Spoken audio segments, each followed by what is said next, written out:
I'm going to get in trouble on this last segment, but that's okay. I got to talk about something. And I'm going to start extremely fair. I'm going to start extremely fair. And I'm not going to promise you I'm going to be fair all the way through. That's fair for me to admit. All right. Being in the circles that I am in, promoting the show, supporting other people, listening to conversations, listening and learning, listening and participating, saying what I have to say via Twitter. Being in those circles has exposed me to almost every iteration of leftist politics in America. Not just leftist, every part of the political spectrum. I have a pretty good perch from which I'm able to see all of the different political perspectives. And part of being in that world exposes me to conversations that most people don't get to see or participate in.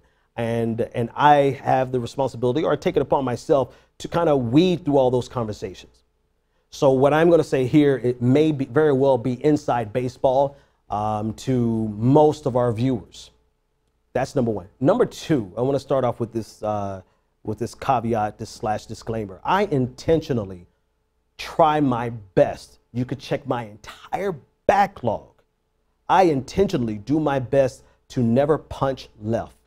And what I mean by that is I intentionally do not attack. It doesn't matter. I just don't go after the left, because the left is underrepresented in our American political spectrum, grossly underrepresented.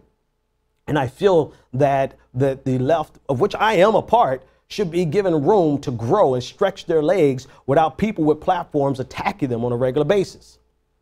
Number three is I just don't like attacking people. It's just not really my style. I even get on these interviews to do debates, and I end up having rational conversations instead of arguments. It's just I will, and the main reason is not because I'm not good at it. It's because I'm extremely patient, and I'm patient to a fault. I'm willing to let things slide for so long, for a long time, especially when I feel that there's a valid reason not to address some of the stupid stuff that I see. And some of the reason I don't address it is because the left needs room to grow in the United States of America, because we are not properly represented.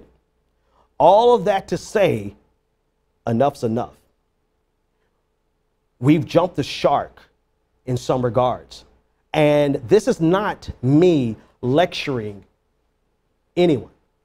I believe everyone has a right to chase any story they want. They can chase any issue that they want, say what you have to say, use your platform to do what you have to do. This is to say that people like me who see this, we've been quiet too long.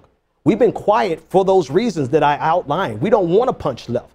But because we've been patient and we've been quiet, we've tacitly given the narrative over to them that makes the left look rather ridiculous. What am I talking about? I'm talking about the conspiratorial left. I'm talking about a portion of the left that is so drenched in conspiracy theories, they still hold on to issues that have been let go by Alex Jones, Mr. Transdimensional being / lizard monster / gay frogs. He has let go of some issues that the conspiratorial left has not let go of, namely Pizzagate. That's one. I'll get to the second one in a minute. But this narrative that there's a pizza parlor in D.C. that is trafficking people, trafficking children on behalf of the Democratic Party, the conspiratorial left has not let this go when Alex Jones himself has let it go. And the reason I'm speaking out about it is because you guys are making the left look ridiculous. And if you actually cared about progressivism, you would not chase narratives simply because they benefit you in terms of who you don't like. I don't like the DNC, and this story is so good against the DNC, I'm willing to embrace anything. Meanwhile, you're making the left look utterly ridiculous. You're free to do what you want to do with your platform. But I'm also free to point out that this is ridiculous and it has to stop, or at least somebody has to speak out against it. You can keep doing it and we'll just keep calling you crazy. That's the conspiratorial left. Also, and I know there's a lot of difference of opinions on this one. I'll give that caveat and that disclaimer first. But the Seth Rich story, I know without a shadow of a doubt There's no question, and nobody can argue with me about this. If this was not something that the conspiratorial left, as well as the alt-right, could lay at the feet or try and thought that they could lay this at the feet of Hillary Clinton and the DNC, they would not even know Seth Rich's name. And whether or not you feel like this is something valid that should be investigated, you should be able to admit that you personally don't care more about Seth Rich than his own family, who has implored us to let that go. But yet and still, we have people in the conspiratorial left who will not let it go. And not only will they not let it go, anyone who speaks out about it is summarily attacked by all of the people who believe it.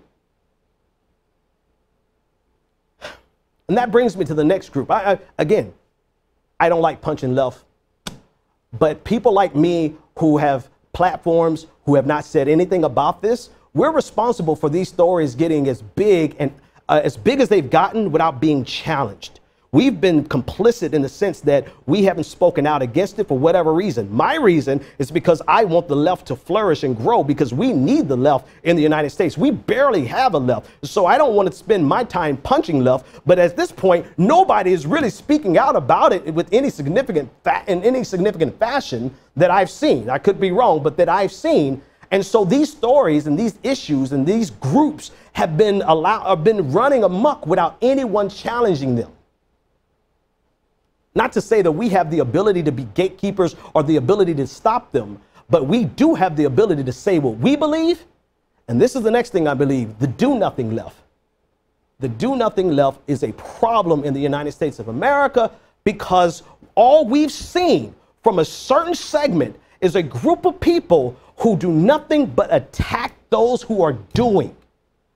People who take all of their energy, and what they consider to be activism is they attack people who are actually doing something. And whether you agree with how that organization was built or not is not the question. The question is, if you are spending the majority of your time tearing down other organizations, you sure as hell better have something that you built to replace it. Because if you don't, all you're doing is positioning the left to always have nothing. If you destroy what's out there and you haven't built something to replace it, then we have nothing as the left.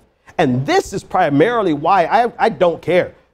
Come for me. I am the one. Come see me. Come see me on Twitter. I am the one. Because this is the reason I'm willing to step out and talk about this, is because they are actively destroying and attacking people and organizations who have invested time and their talent and their money into building progressive movements. And if you agree with them, fine. If you disagree with them, fine. If you disagree with their funding, fine. But what have you done to replace them? Nothing. Nothing but criticize from the sideline. Not even volunteerism. I'm not suggesting that everybody should go out and start something, start the Progressive Army, start your show, start a foundation, start a think tank. I'm not saying that everyone should start something, but you sure as hell should be supporting something. You should be donating to something, donating your time to something. And I found that the only people that they feel is qualified and progressive enough to be given a platform or to be pure enough to be the chosen one, themselves. That's it. We have dwindled this down. We have purified and refined this down to the point where the only people who are good enough to hold the mantle of progressivism are the people who have done nothing but criticize everyone else. How do I know? Ask them. What have they supported? Who do they volunteer for besides themselves? What have they, and if they're only working on themselves, what have they built to the benefit of other people? What platform have they given to anybody else? What have they shared? What resources have they shared? What voices have they lifted up? And far too often, they've done nothing but criticize the people who are doing something. Which brings me to the last group, the contrarian left. I get the fact that we're going to disagree on things, but now it's become performative. And we've gotten to the point where we disagree and we tear stuff apart just because that's what we do on Twitter. That's what we do on social media. And it's always to the detriment of a progressive and never really to the benefit of progressivism. So when I say I see people who are attacking progressivism and people look at me and say, wait a minute, Ben, they are progressives. What I mean by that is if you look at what they're doing and who they're tearing down and you realize that they're not building anything to replace what they've torn down, the sum total at the end of the day is the detriment of progressivism. You know where to find me, at Benjamin P. Dixon on Twitter, 857-600-0518 on my show. I'm easily accessible, and I'm the right one to come see. Have a good night. The Benjamin Dixon Show is only possible with listener support. Go to www.thebenjamindixonshow.com to register for our blog, join the Progressive Army, and support The Benjamin Dixon Show. It's Ben Dixon! If you like this episode, be sure to share, like, and subscribe.